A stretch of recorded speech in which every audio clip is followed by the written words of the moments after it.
in time on December the 1st, 2017, Praxis Prepper released a video talking about will aliens invade, and there was a little good conversation beneath the comment section, which was somewhat off topic. That actually threw a new light on prepping that I hadn't considered before.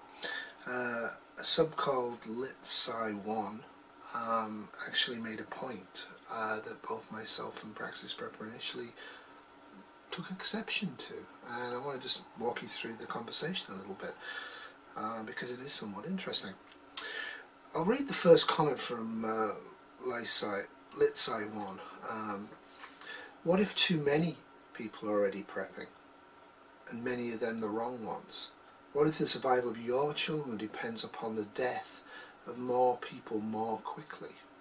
By definition, those who live through the bottleneck are the ones in a position to hurt those you love. If 9 in 10 will die, then the longer they take to do so, the greater the danger and hardship for those left. Might educating people be cutting your own throat? Might you already be saving the next Negan or Pol Pot? So yeah, kind of a strong statement.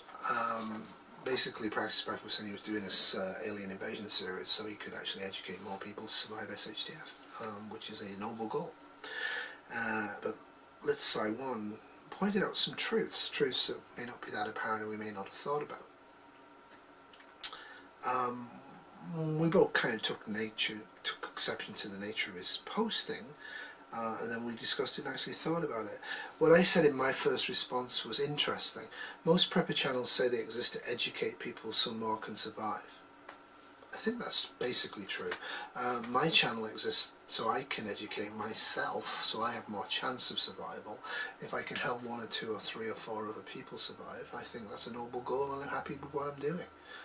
But who survives, where they survive and how many survive could have a direct impact on your chance of survival, which I think was LitSci1's point. I then said, they also spend more time talking about how to hide from and kill other survivors, which is also true with these prepping channels. Mine exists so I can have fun and learn more about prepping from experts who comment to my rambling, poorly produced videos, which is true. For me, I expect winter to finish off most people up here. Yes, I don't expect it to finish me off, but I think that's prepper optimism. I expect those few that make it through the first winter will actually be much stronger in community than at war with each other. On a logical basis, for sure. Sorry, I always get hiccups on my video. On a logical basis, for sure, being the only prepper in an area would make a lot more supplies available to you as a survivor than if you're one of 1,000 preppers in the same area. But logically, a few years later, being alone won't gain you any survival bonus, quite the opposite. But yes, I think it made me think. It made him think, it made us all think, and I thought it was great because morally and ethically, his point that don't help people prep because they will then survive and they will then become competition with you directly. Some of them might be psychopathic and dangerous to you directly if you let them survive by educating them, was fascinating. So the pre-industrial population in North America, they estimate about 30 million. Nobody knows, but they reckon about 30 million North America. So we have to lose, you know, right now the population is about 400 million.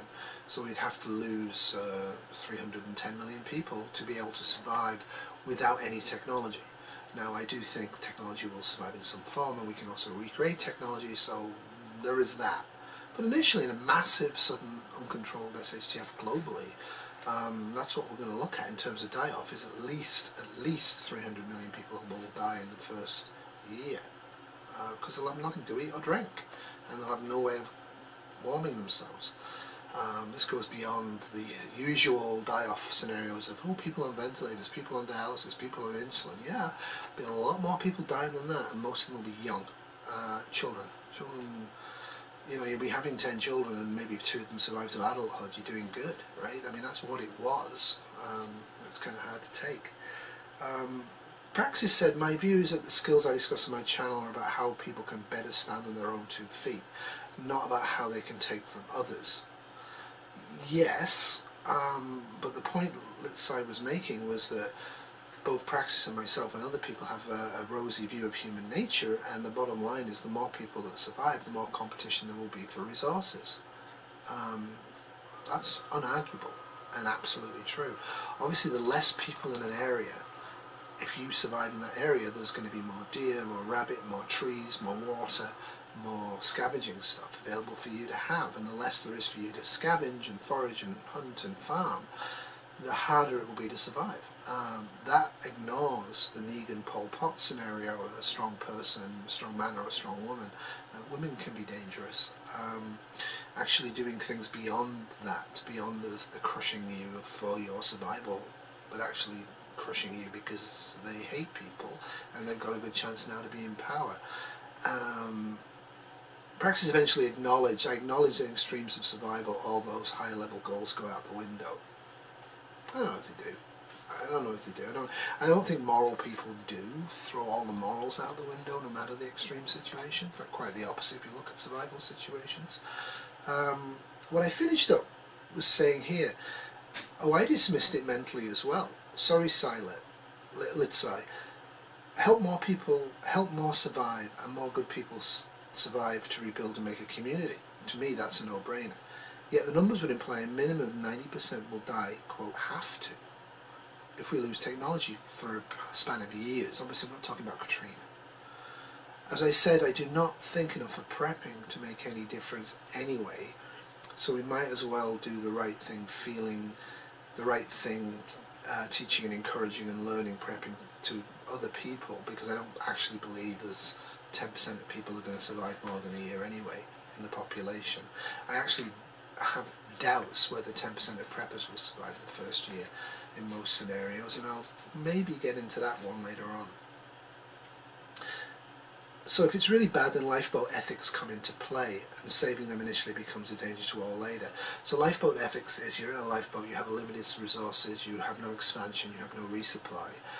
You may throw one or two people over the side or decline to let them into the boat in order that everybody in the boat survives, because by saving one more person, the group dies.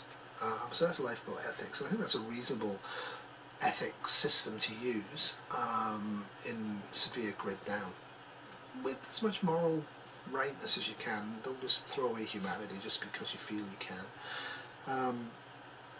And I think that's true. So this is one of my reasons why I don't like the Prepper Redoubt, the strategic relocation to very poor agricultural lands in hillsides of northwestern United States. I think putting yourself in that position is stupid. Basically, who knows how many preppers have gone there. It seems a lot, in certain areas an awful lot. So what you will have in a massive grid down is large numbers of heavily armed preppers running out of food, not being able to hunt enough food, no way, utterly unable to grow it, without gasoline, not being able to travel to trade and to grow food, or to travel to actually get migrating food and birds and fish. And in that scenario, I foresee being in the Prepper Redoubt would absolutely be a dreadful nightmare. A nightmare. Much better to be in an area of unprepared people and being prepared in those areas. You know, in the land of the blind, the one-eyed man is king. In the land of the unprepared, the prepared guy with a gun and the ability to be seen as a moral, decent person, not as a psychopathic threat, because that psychopathic threat will be taken down by the herd eventually. It's an interesting point. So yeah, what do you guys think? Is the whole concept of prepping on YouTube to train and get people to prep so more people can survive in SHTF, is that foolhardy if one looks at a severe enough threat, a severe enough SHTF situation? Is the very nature of prepping for an extreme situation like an all-out nuclear war, or a severe meteor hit, or a severe volcanic global eruption scenario, which would have nuclear and volcanic winters for a long, long time, is trying to get other people to survive outside of your immediate survival group, is that dumb. Would that eventually possibly haunt you? I don't know. It's not going to change how I prep. It's not going to change my message or my outreach. But I think it's worth thinking about. I really do.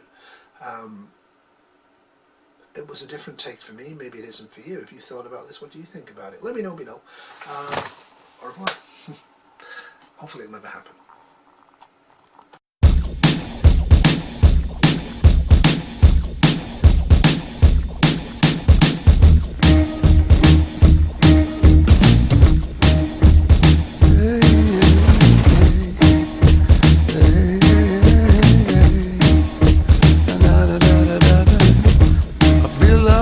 When I walk in the city, I feel so cold when I'm at home.